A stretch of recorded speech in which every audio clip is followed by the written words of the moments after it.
Welcome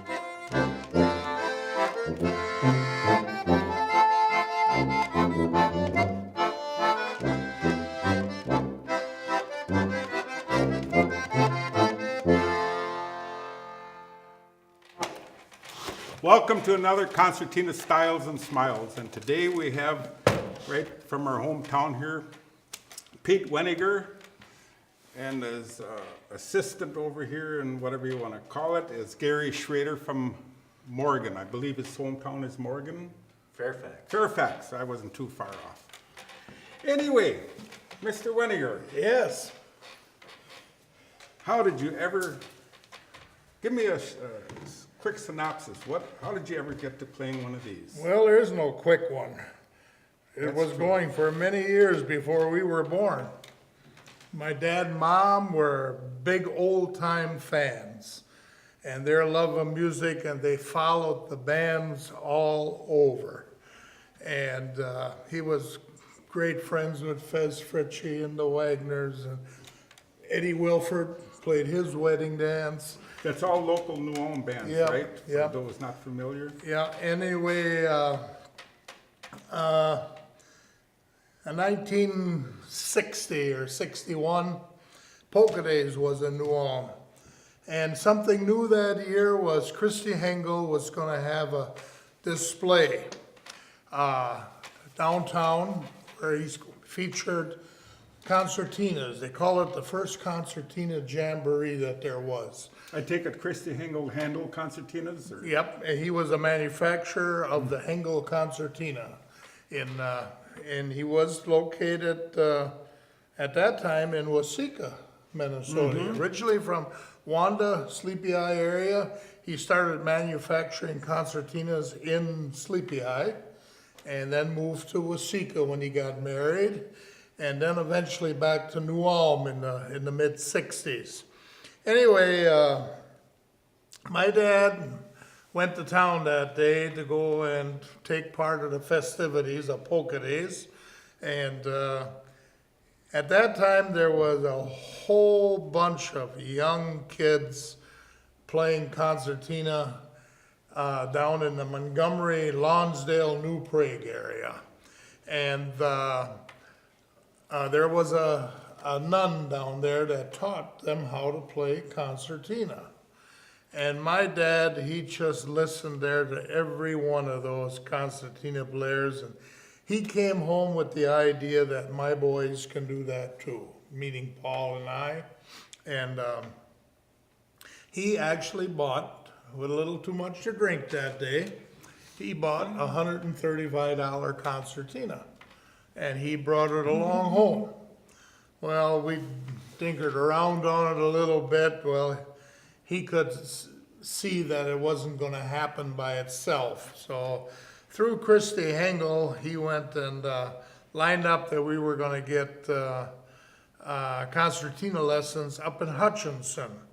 Leonard Kolakowski from Hutch at that time had a concertina course that he was teaching. Now this was in the early 60s? I would say that was about 60 or 61. Okay. And we went to Hutchinson about the 1st of September that time, started concertina lessons. We had a young gentleman from Green Isle, Merle Zeal, who Paul was the one that was supposed to take the concertina lessons. I wasn't that interested in it, but I went along for the ride. And when Paul had his concertina then lesson, Ms. Merle Zeal went and looked at me and he says, "How about you? Maybe you should have one too." Well, I was too bashful to say no, so I had one too. So Going off on a tangent here. Yeah. Remember that story. anyway, here comes next week. We both knew our lessons, and that's how it kept on going.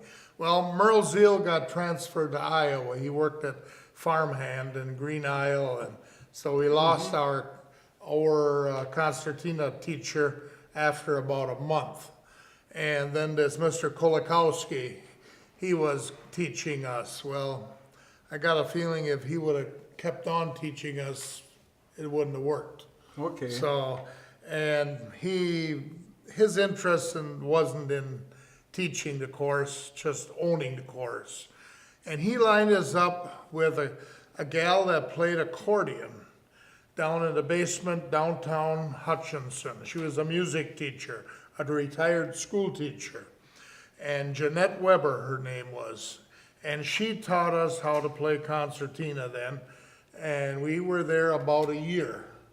And she didn't play no concertina, just accordion, and that's how we learned. And after a year, then Johnny Helgett from New Ulm here, he married my first cousin. He wanted to go and start teaching concertina, so we went to him. Well, it was kind of a two-way street. Johnny kind of learned how to teach concertina from us, and Johnny went and put the final touches on. So we went there for maybe a year or maybe even a little better. So we got our style from Johnny. So if you and your brother went to the lesson, did you have to pay for two? Oh, yes. Oh, Yep. okay. What was it? $8? Yeah, whatever. Grab one of these boxes and play the first tune that you can remember that you learned. That's easy. The name of it? Swing waltz. Swing Waltz. Yep. I think a lot of people started out with that Okay. one. Well, let's We'll hear put it. just a little short version of it. Yes, okay.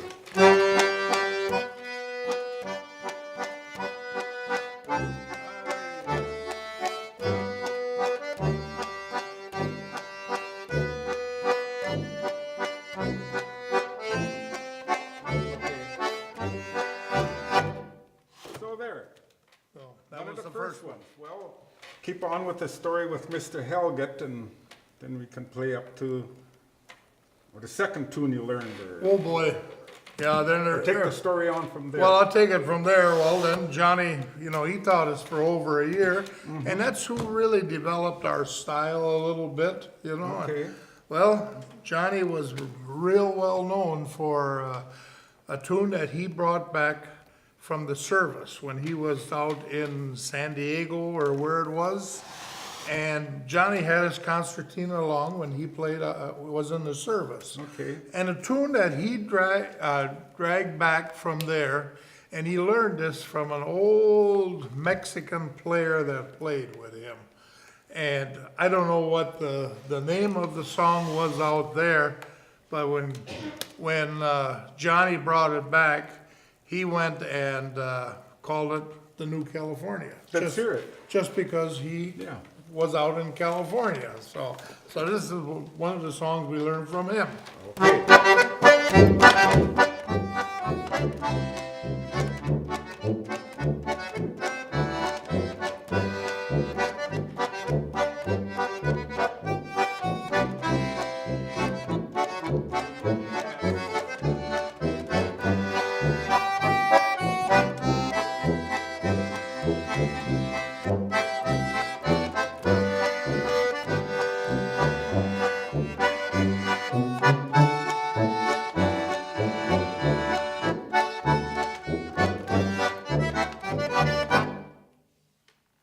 Thank you. I bet you were going to dedicate that to Adam Munsterman. Oh, Right? That's one of yeah, his favorites. we could. Yeah. We used to play that every job. Now, we only play the song when we get a request for it. Okay. And people still request it. So- Anyway, you're done with your lessons, or maybe you still took them. How did you ever, you started your own band then, or your dad helped? Well, or- my dad dragged us to every school function there was to play a little bit. He dragged us to, different birthday parties, anniversary parties. And then in the fall of 1963, we played a wedding reception up in Sleepy Eye, and for Mr. and Mrs. George Altman, and that was our first job. Beginnings, Yep, yes. and then then we got this particular machine brand new that time. You had to put an order in by Christie for how many years ahead of I time. take it this is a Hengel? This is a Hengel, and I don't know, for some reason, my dad put an order in for a Hengel Concertina, and we didn't even know how to play it. Well, the way it happens, 2 years later, we were playing, and we got this probably the first week in January of 1964. Okay. And that weekend, we played, John Deere Days were big.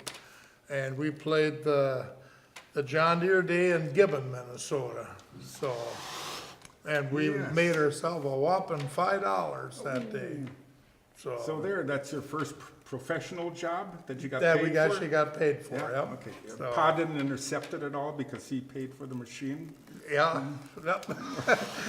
I guess we never did pay for the machine, maybe you brought it up. Yes. But at that time, this machine here was what, $750? Mm-hmm. You know? And I think Paul sold one of his that time before he passed away, and he got 15,000 for it. Now, I take it Paul was your brother? My brother Paul, yep. Okay. Yeah, we played together for, right up till 8 years ago, and when he passed away in 2010, so, Okay. yeah. How So, did you ever latch onto this guy on your right here, this well, we had, Mr. in the band, we had Raider? quite a history of tuba players that played with us. And the first one, Francis Sellner from Sleepy Eye, the Zimmerman boys here from New Ulm, they played along with us. Leonard Hansen, Leonard Sellner, and then we had some that were very steady with us. We had a Dave Langer that played with us from West Concord, Minnesota. He was with the band for about 6-7 years, and a Clifford Rasmussen that played steady, and then a Doug Young, and then Gary Schrader came into. Where'd you find this guy? Well, his dad played drums with us occasionally. He was playing with the Jolly Germans out of New Ulm, and then he played drums with us occasionally. So, and I got to tell this story, Gary. I just have to. Picked up Sarge Schrader in Gibbon one night. And that was your dad, His right? dad. And we could tell that things weren't quite right. He was a little on the owly side. And here we found out before we got to Winthrop that he had his 41-year wife pregnant. Oh, okay. Yeah, kind of an afterthought. You were saying drummers can get grumpy? Yep. Anyway, he said, I wouldn't give my kids up for $1 million, but I wouldn't give you $5 for the next one. Well, here's the $5 baby. So There. he turned into $1 million. Yes. So, So what you got hiding in this box for another tune? well, let's do Lapland polka, huh? One, two. Would you want to dedicate that to anybody? Oh, I don't know, for all the residents here in New Ulm. So.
Thank you, thank you.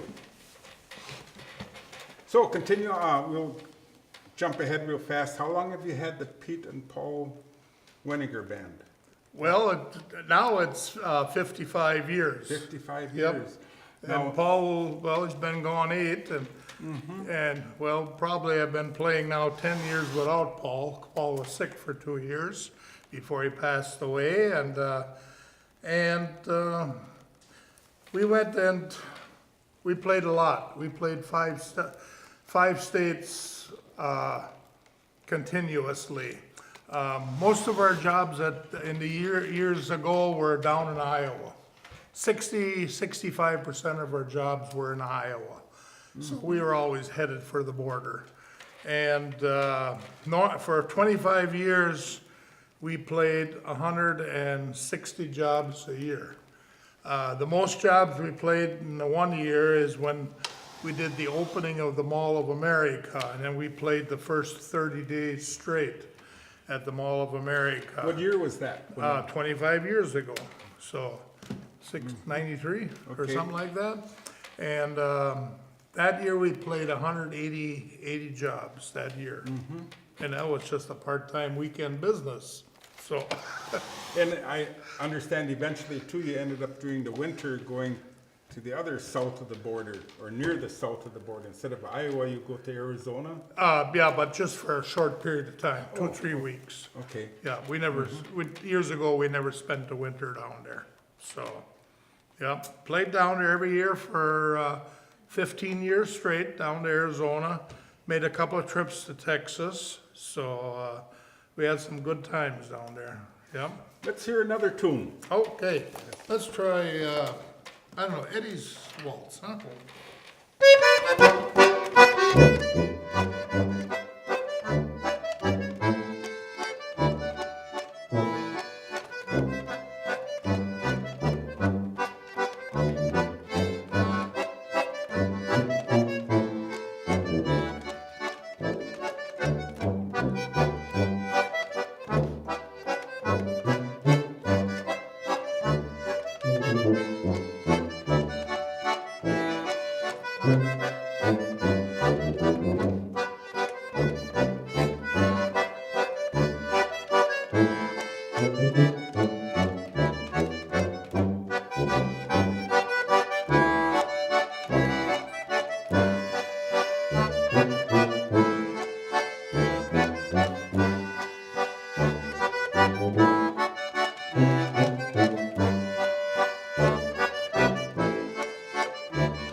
Thank you.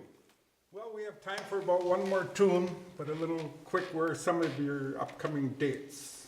Well, we're going out to Wausau, Wisconsin here in a couple of weeks, and For some festival or? yep, festival out there, and then getting ready for the summer for fairs and different festivals right here in our backyard. Is Wausau a German settlement? Because I know how that is in Wisconsin. You always end up playing at beer festivals. Yep. And any reason somebody wants to drink beer, they have a festival, right? Well, that's exactly right. Yep, Yes. a lot of ballrooms over there that are still going yet, and